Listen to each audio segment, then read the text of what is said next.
Palabra de vida. Evangelio de hoy. Padre Carlos Yepes. Del libro de los Jueces, capítulo 9, versículos 6 al 15. En aquellos días los de Siquén y todos los de El Terraplén se reunieron para proclamar rey a Abimelech, junto a la encina de Siquén. En cuanto se enteró Yotán, fue y en pie sobre la cumbre del monte Garizim, les dijo a voz en grito: «Oídme, vecinos de Siquén, así Dios os escuche». Una vez fueron los árboles a elegirse rey, y dijeron al olivo: «Sé nuestro rey». Pero dijo el olivo: «¿Y voy a dejar mi aceite, con el que engordan dioses y hombres, para ir a mecerme sobre los árboles?» Entonces dijeron a la higuera: «Ven a ser nuestro rey».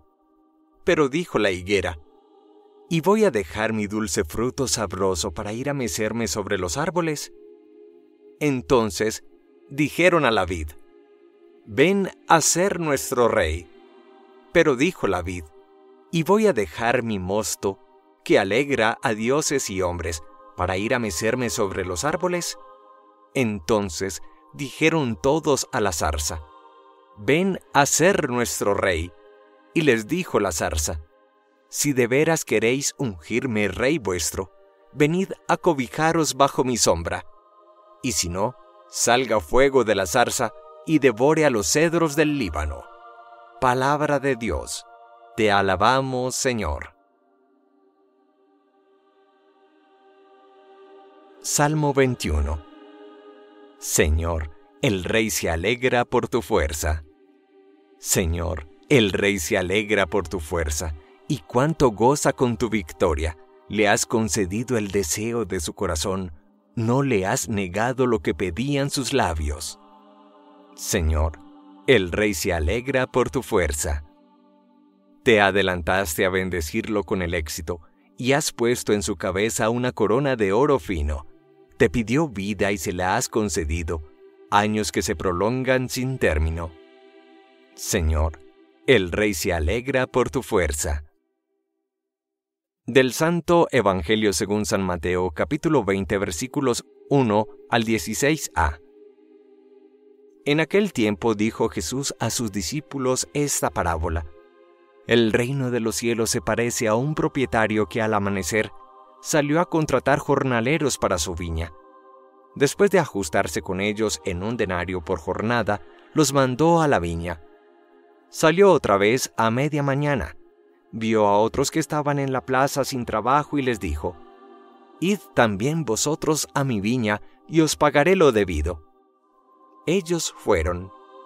Salió de nuevo hacia mediodía y a media tarde e hizo lo mismo. Salió al caer la tarde y encontró a otros parados y les dijo: «¿Cómo es que estáis aquí el día entero sin trabajar?» Le respondieron: «Nadie nos ha contratado». Él les dijo: «Id también vosotros a mi viña».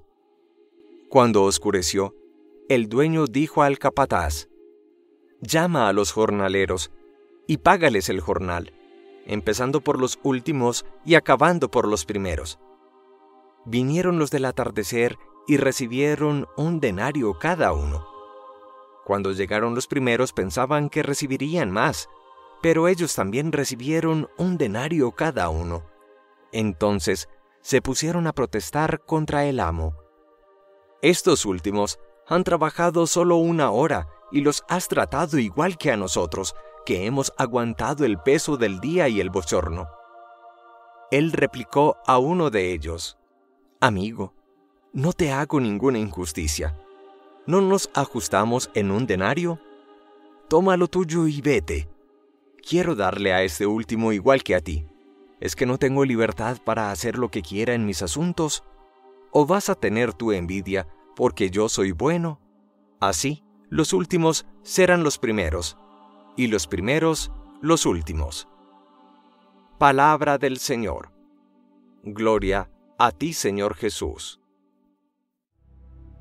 La primera lectura tomada del libro de los Jueces en el capítulo 9 nos habla de este relato con carácter didáctico de Yotán, que nos recuerda que Dios es el verdadero Rey de Israel, pero el pueblo lo rechaza prácticamente al pedir un rey como las demás naciones. Y nos sigue mostrando cómo frente a la conducta del juez Gedeón, simbolizado en el relato donde el olivo, la higuera y la vid rechazan el título de rey que le ofrecen, repetimos todo un relato metafórico y con un sentido didáctico y sapiencial, se opone la reflexión de Abimelech figurado en la zarza inútil y peligrosa que busca ser proclamada rey. En el fondo nos muestra cómo hay una tentación universal y la llamada tentación secular de parecernos al mundo. Israel, siendo el pueblo elegido por Dios, experimenta esta tentación y quiere apartarse de ser el pueblo predilecto, de tener a Dios como rey, para ser una nación más como muchas otras naciones y tener como ellas un rey cualquiera. Pero esta no es la enseñanza que Dios quiere para la iglesia, y por el contrario nos invita a que nunca nos olvidemos que en vez de buscar reyes humanos, tengamos siempre a Dios por Rey de nuestra vida, por Rey de la iglesia. Pero pasemos al Evangelio de San Mateo. En este capítulo 20 descubrimos nosotros esta parábola como el reino de los cielos se parece a un propietario que empieza a contratar desde el amanecer y a lo largo del día a distintas horas a diferentes trabajadores, diferentes labradores.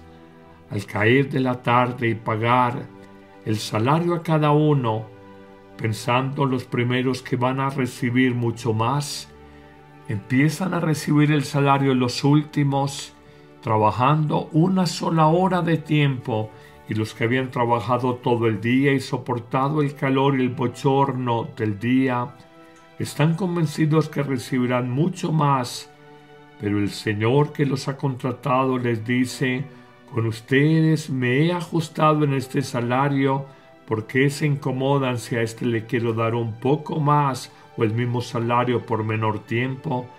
¿Acaso van a tener envidia porque soy bueno con estas personas?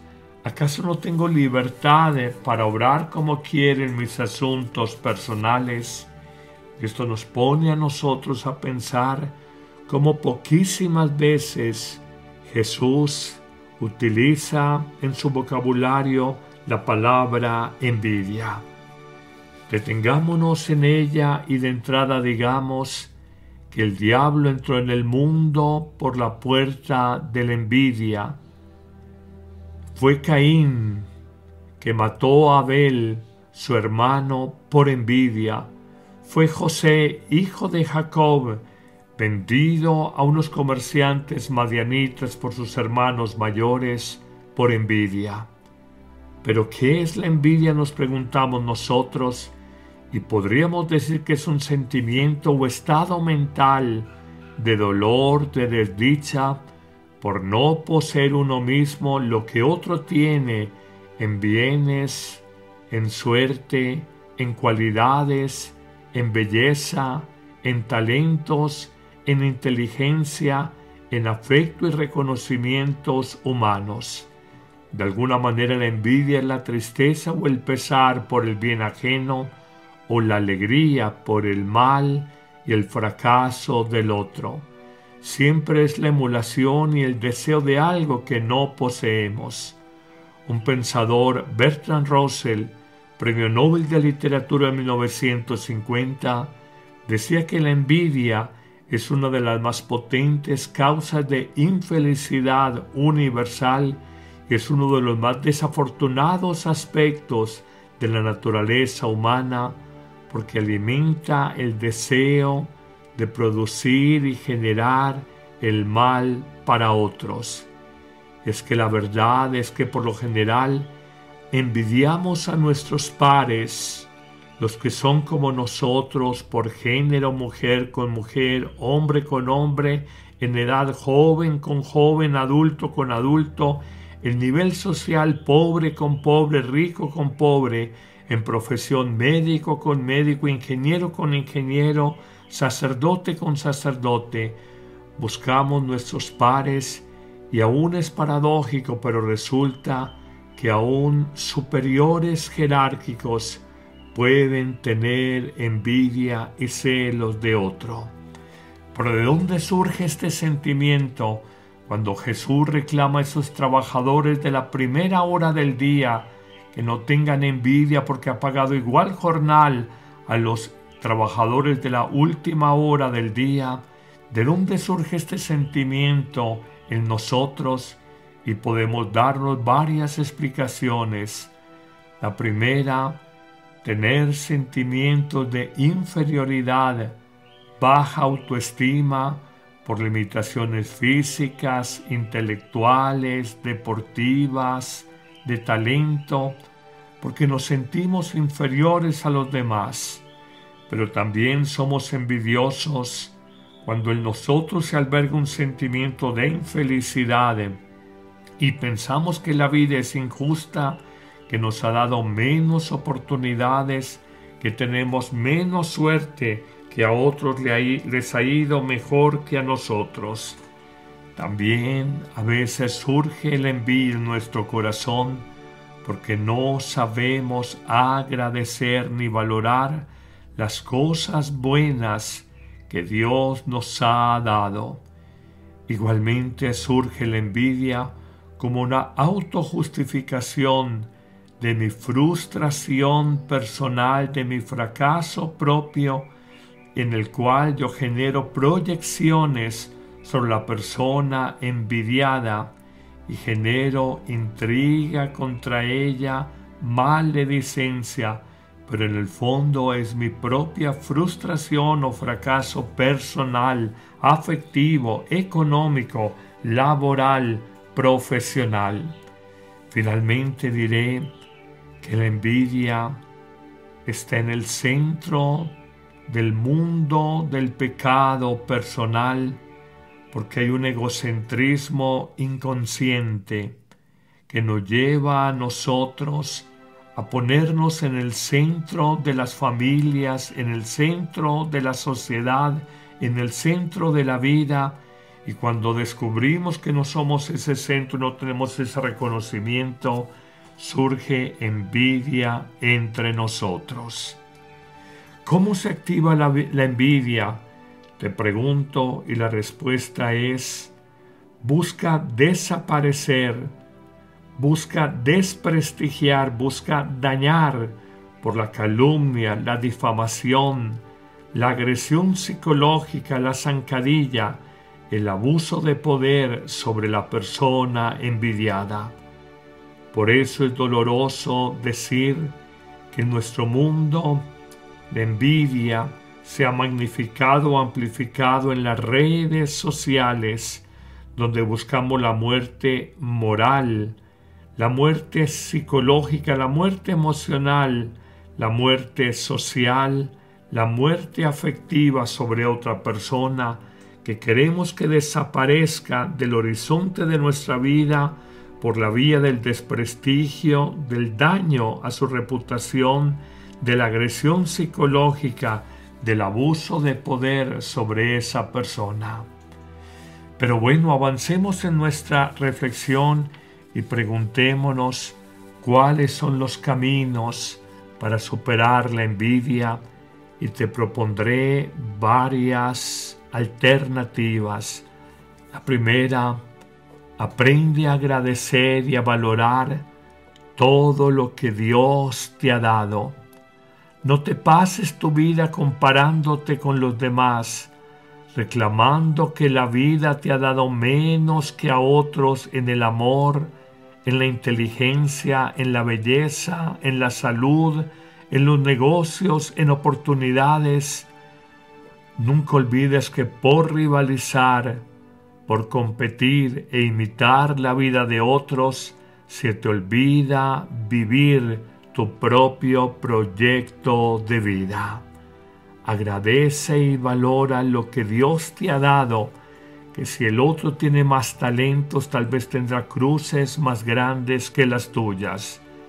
Segundo camino de superación de la envidia: recuerda que Dios es justo, que lo que te negó en una dimensión de la vida a ti, se te dio en abundancia por otro lado, y que Dios da grandes talentos a una persona y decimos coloquialmente es que se lo dio todo en la vida, pero también le permite grandes cruces, grandes pruebas en su vida que tú nunca quisieras y que tal vez no podrías soportar. En un tercer camino de superación de la envidia, recuerda que nuestro mayor enemigo no es el otro, somos nosotros. Cuando buscamos competir por superar a un hermano, a un cónyuge, a un colega de profesión, en el fondo te invito para que compitas por superarte a ti mismo en tus celos, en tus resentimientos, en tu mirada recortada de la vida. No te victimices señalando de injusta la vida. Supera tus miedos y complejos asumiéndolos y aceptándolos con paz, y reconoce el amor gratuito e incondicional y eterno de Dios por ti y por todos. Así sanarás y así reconocerás que Dios, que es justo, hace salir el sol sobre buenos y malos y hace caer la lluvia sobre justos e injustos. Pero de manera más humana te invito en un cuarto camino a canalizar frente al agresor esa envidia benigna. Sana la emulación sin agresividad ni hostilidad. Canaliza de manera benigna esa envidia y vuélvela admiración frente a aquella persona que te cuesta aceptar en sus talentos y en sus dones. En un quinto camino, descubre que en fe todo sirve para el bien de aquellos que aman a Dios. Y si has sido envidiado, recuerda a José en Egipto, vendido por sus hermanos, que ganando la confianza del faraón, salvó a su pueblo de una hambruna terrible.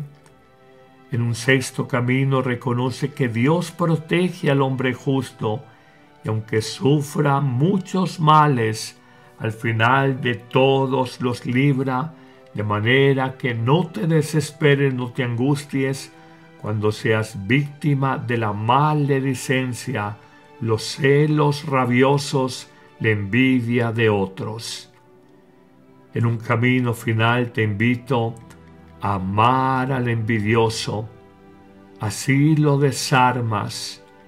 Recuerda que Dios escribe derecho en renglones torcidos, y si amas al envidioso y más allá de las intrigas humanas, reconoce que Dios va desarrollando su plan misterioso de salvación, y así, en el mismo Jesucristo que murió por envidia de los líderes religiosos judíos, Él desde su muerte en cruz nos alcanzó la salvación para todos. Termino con unas sencillas frases de pensadores que me han hecho reflexionar sobre el misterio de la envidia. Napoleón Bonaparte decía: la envidia es una declaración de inferioridad. Aunque no lo digamos de manera verbal y consciente, estamos declarando nuestra inferioridad mental, intelectual, frente a la persona envidiada. Un proverbio árabe afirma: castiga a los envidiosos, haciéndoles siempre el bien. Arturo Schopenhauer afirmará: nadie es realmente digno de envidia. Mira tu vida y lucha por cumplir tus ideales. Miguel de Unamuno, otro pensador, dirá que la envidia es 1000 veces más terrible que el hambre, porque la envidia es hambre espiritual. Y un autor anónimo afirmará: al envidioso lo enflaquece la gordura del otro. Que el Señor nos ayude en no a sentir envidia y tampoco a ser envidiados, y que nos dé la libertad frente a un sentimiento tan mezquino, tan universal y tan molesto, y pidamos la bendición divina en este día, en el nombre del Padre, y del Hijo, y del Espíritu Santo. Amén. ¿Listo para un cambio? La app Amén Comunicaciones te abre las puertas a un mundo de fe y reflexión. Con un solo clic podrás acceder a misas, oraciones y contenido que nutre tu alma. Esta app es ligera y fácil de descargar en Android y Apple. El Padre Carlos Yepes te invita a unirte a esta comunidad de fe y esperanza. No dejes pasar la oportunidad de crecer espiritualmente cada día.